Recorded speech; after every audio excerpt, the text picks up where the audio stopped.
Welcome back to the Appraisd podcast, Navigating Performance Management, your compass to HR success. I am Roly Walter, I'm founder of Appraisd, and for this podcast episode, we've invited Laura Whitehead. Laura has built her career across top-tier financial services institutions in their talent and development functions. She's an experienced operator in the talent space, having worked with employees across their career journey from graduates to the C-suite. Her most recent in-house roles focused on critical talent processes and culture change, as well as tactical training and leadership development. More recently, Laura founded Triskelion Leadership to support individuals and organizations in managing their talent processes and career transitions. Laura, welcome, and thank you very much for joining us. Thank you for having me today. Looking forward to the conversation. Me too. And you very kindly joined us also on an Appraisd community event the other day, a webinar, and had a lot to say about talent management there. So I know this is going to be a good one. So thanks a lot. Okay, so just to set the scene then. So Laura, you've joined us today to talk about talent management. It's a topic we've been talking about a lot at Appraisd recently, and we have some new talent management tools as part of our platform as well. So we're delighted to have you here to talk about talent development in those critical career transitions, such as becoming a first-time manager in particular. That's a subject that's close to my own heart. So to kick off with, can you tell me more about the concept of a stitch in time? Because this is something we talked about in our last call. What does that mean for performance management and talent development? It's a very simple phrase that probably captures a few different aspects of talent management and why it's important to it. The first one is a very obvious one. If you give someone real-time or just-in-time feedback, they're more able to address it quicker, change and develop and do better in their roles as a result of receiving that feedback. So it's a stitch in time rather than waiting for a year or even longer sometimes to summarize someone's feedback. So you see a quicker shift in someone's performance and ultimately more benefit for your business. It also has a longer term benefit that if there are some performance issues you may need to address, that you're getting to them quicker and hopefully nipping them in the bud before it potentially gets more complicated. You know, the irony is with talent management is that actually it's relatively quick and easy to do if you do it regularly. Less so once something goes awry, and I'm sure a lot of people listening to this will have had moments where, you know, as a manager, they suddenly find all their time sucked into dealing with someone who is not performing, whereas actually that stitch in time earlier may have addressed the issue quicker in another way. But it also has a wider cultural impact, that stitch in time. It's a stitch in time to your culture and to your future leadership, your longer term view of what you want managers and leaders to look like. So if you're ensuring that people are doing the small things well, developing those muscles around talent management, then your longer term leadership track and your succession and what everything looks like for your kind of future culture is determined up front, and handled in a much easier way than necessarily having to redraw those lines as people get more senior. Yeah, I think it's the stitch in time phrase I think is really good, because we're all sold on continuous performance management, continuous performance discussions and development. And we all know why it's better than the old kind of once a year appraisal. But there's something about the stitch in time that I really like, because it really illustrates that you could be saving yourself an awful lot of bother, as well as getting certain sort of just benefits and doing the right thing. You know, you could actually really be getting yourself out of trouble later on as well, and which is just unfair on an employee who needs, you know, some kind of course correction. Yeah, and sometimes someone's just not right for a role, and it's almost easier and better to identify that up front and move fast on those decisions versus trying to kind of, you know, wait a little bit longer and see how someone might do. I was talking to a senior leader the other day who said to me, "Oh God, but performance management is so boring. Isn't it boring?" And I was like, I mean, you know, let's be honest, sometimes it can be, you know, sometimes it can feel like a drag when it has become this big beast you have to tackle, when you have to sit down and do all of the reviews all of the time and try and think back to how someone's done. Yeah, it's kind of boring, actually. But actually, if you straight after a meeting or straight after an particular activity or when a project's finished, take a shorter time to reflect, provide feedback, positive and developmental, it's actually in the flow of your day a little bit more, and it's less onerous on you. So that kind of that stitch in time is not even just to prevent the bad things, it's just to actually kind of make it more real and part of the normal flow. Yeah, I think that's right. And I think, changing your habits as a manager, especially if you're an experienced leader, you've worked in a certain way for a long time, changing your habits and your behaviors can sometimes feel like a bit sort of effortful and boring. But like you say, it becomes actually becomes second nature, and you learn to spot when, it just sort of happens, basically, is the more you kind of exercise that muscle. But going back, sorry, go on. No, I was just going to say where it was built in is also around, recognizing if you do it earlier, it's seen as something that's just part of what people do. Yes. So, we know from research and we know from data that most people aren't being put on some kind of leadership program until they're on average around sort of 42 years old.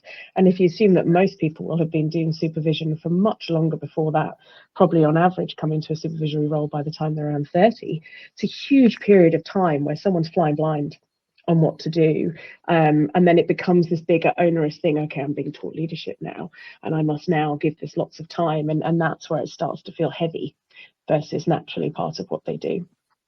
That's a really good point. Yeah, because you sort of get this effect where, like you say, people later in their careers have reached a certain level, get sort of picked as people to go on this leadership development training or whatever it is, but all the other kind of ordinary managers often don't get nearly as much attention or investment. So, how do you persuade a leadership team to consider investing in manager capability? Well, there's the $1 million question. There are many different ways you can try and influence, and obviously a lot of it depends on what they've seen before, the cultures that they've come up through, the value that they have been asked to place on leadership and management skills beforehand. And I guess I should pause at that point to recognize that difference between management and leadership, and that being a bit of a curve, that in theory you come up as the scale of people underneath you shifts. Your ask and need as a leader versus a manager is different, but if you haven't really done one, it's much harder to do the other. So you often have people sitting in leadership roles that have not necessarily earned their stripes in a management role fully to then really understand why it matters, but suddenly they're leaders and they're responsible for culture. Often they're being asked by a regulator or an external body to be in charge of culture, and that's when they suddenly wake up to the idea that it might matter. So the critical thing here is around data and ensuring that you're able to make that persuasive argument about the impact on the bottom line. So we think about the Great Resignation coming up off the back of COVID. Yeah.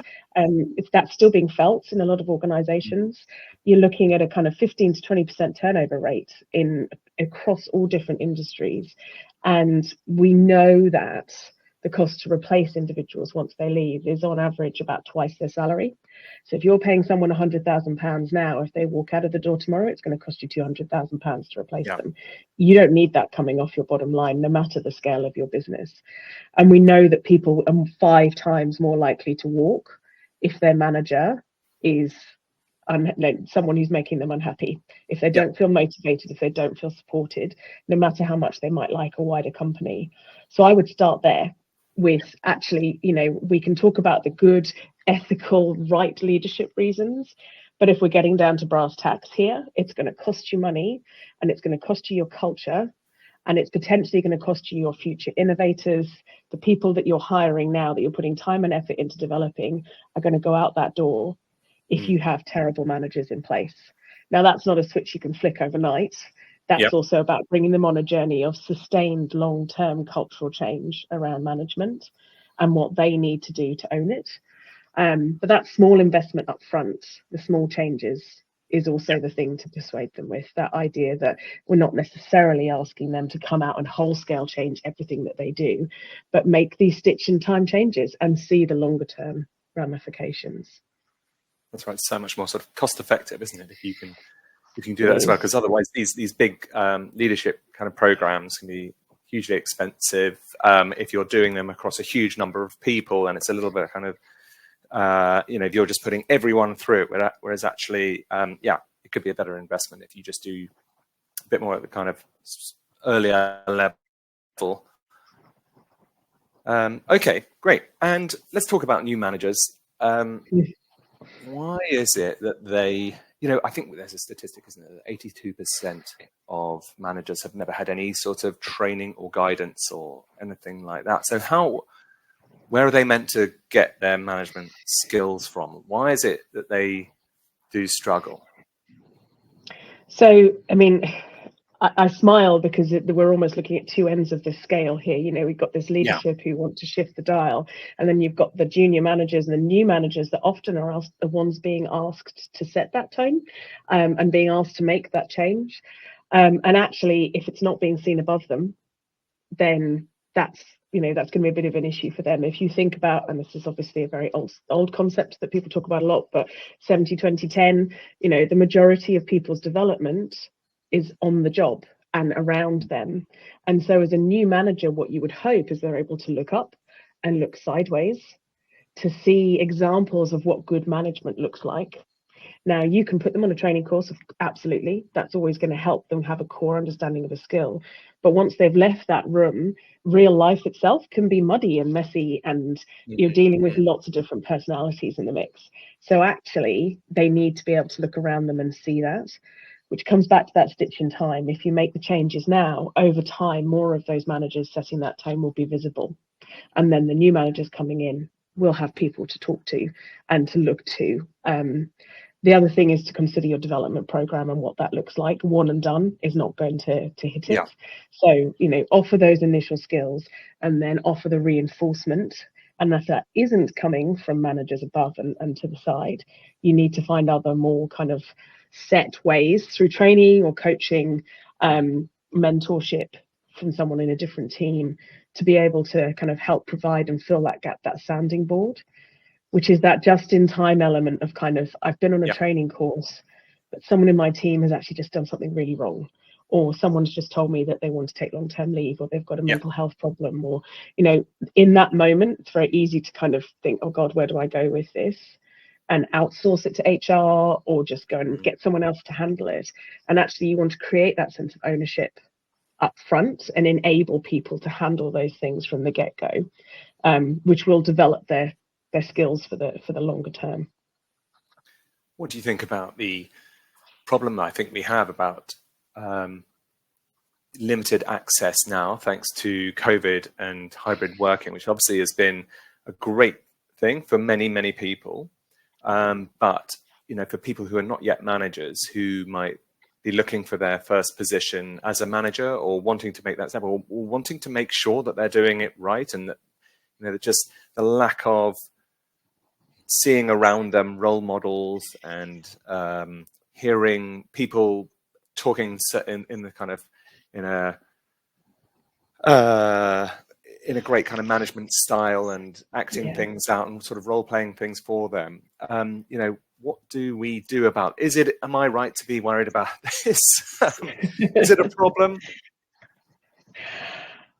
I think this is probably where it's a little bit of a combination between what the individual is responsible for and what the culture of the wider company is responsible for. So I think, yes, we probably do have a problem, and we know that remote working is creating this tension between, everybody wants more flex in their lives, but actually let's not deny the fact that osmosis learning was a huge part of a lot of people who've been in the workforce for longer than 5 years. A huge part of how they learnt their job and how they looked around and behavior and tone was set.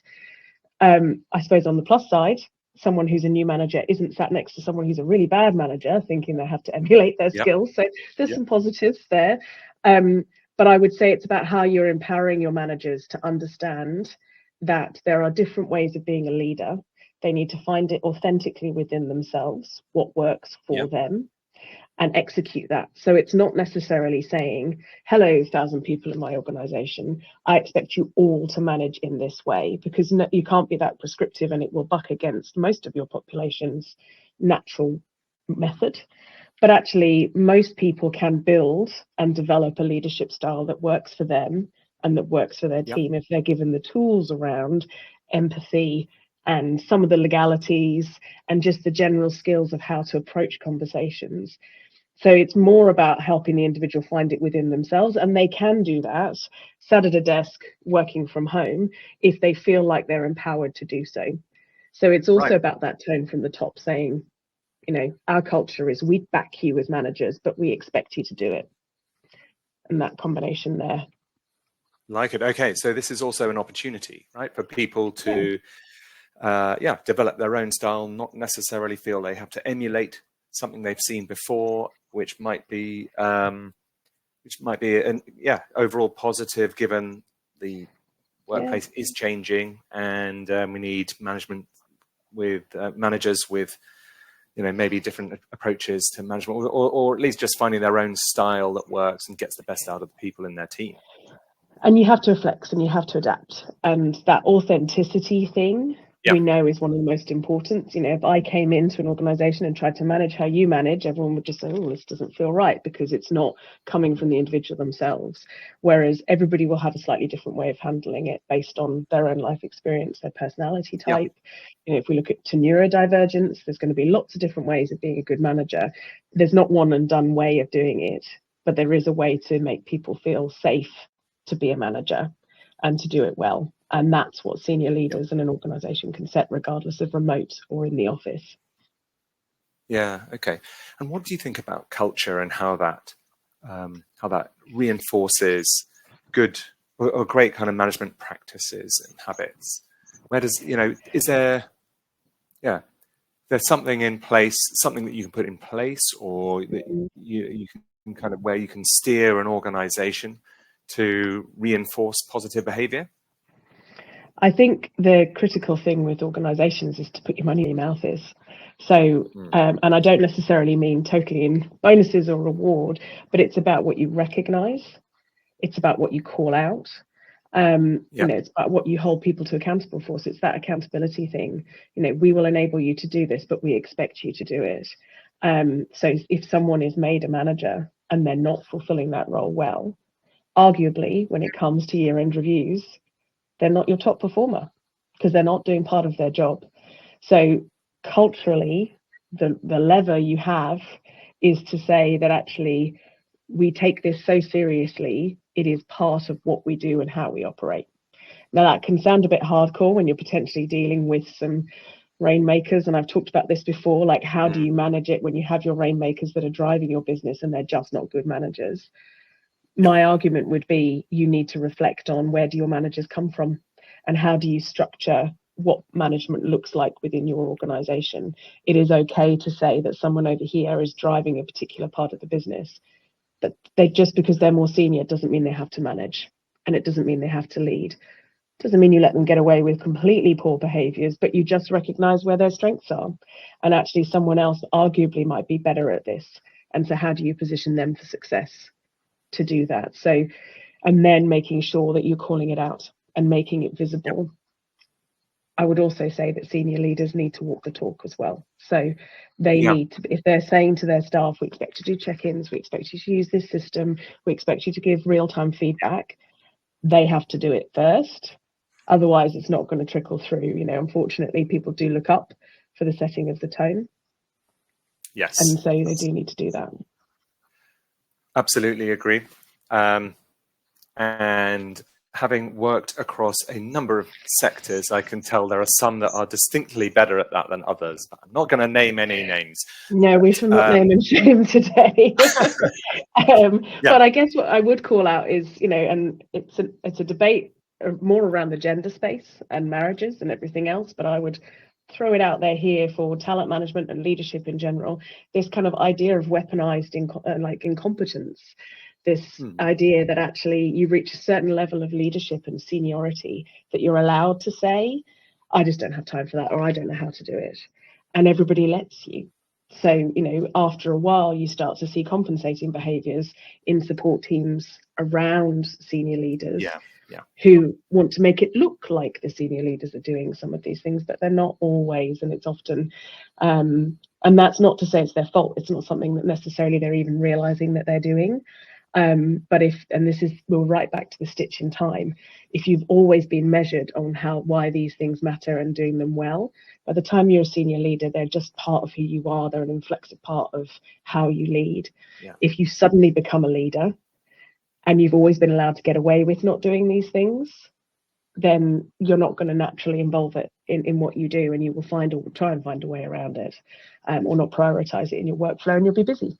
So it's understandable how it slips through when it's not something that people have been trained to do from the start. Yeah, absolutely. Okay, Laura, that's great. Thank you so much. And I asked you when we spoke last time to prepare, if you could, 3 final tips or takeaways. Did you manage to come up with anything? So I think the most important thing for me is this stitch in time piece. Always be applying that lens to how you're rolling out your talent processes and how you are developing your managers and your leaders. So, ensuring that it's bite size, but not bite size in the sense of bite size every quarter, bite size in the sense of what are we asking of people and when in their career journeys? How do we articulate that? And how do we hold them accountable to that so that longer term, these behaviors are embedded? Yeah. The other thing, and we've touched on a little bit, but is also just always remembering, what that ask really is. Management is different to leadership. It's a different level of ask and expectation, but you need to take people on that journey. Mm-hmm. So defining early on what a very, very junior manager should be expected to do versus how that then moves up the hierarchy or up the different levels within an organization will enable you to determine that journey, which is clearer for everybody. Then everybody knows where they stand and what you want from them, and then you can develop them accordingly within that. Yeah. Third one, I think, is good culture. This has got to be that those senior leaders need to own it and drive it from the top. You're not going to get a full suite oftentimes. You're not going to get 100%, but if you can get a few key allies that are taking this forward and making it visible, then that's really going to help you hugely on that kind of journey as well, especially if they're able to be humble around where they're learning. They don't need to be perfect when they go out and do this, but if they do it authentically and own it when they're still learning how to go through these basic manager pieces, it makes it a safer space for everybody to experiment. Yeah, excellent. Thank you so much for joining us today and sharing your thoughts. That's all right. Could you, I've no doubt that listeners will want to hear a bit more about what you do. So what's the best way to find you, and how should they get in touch?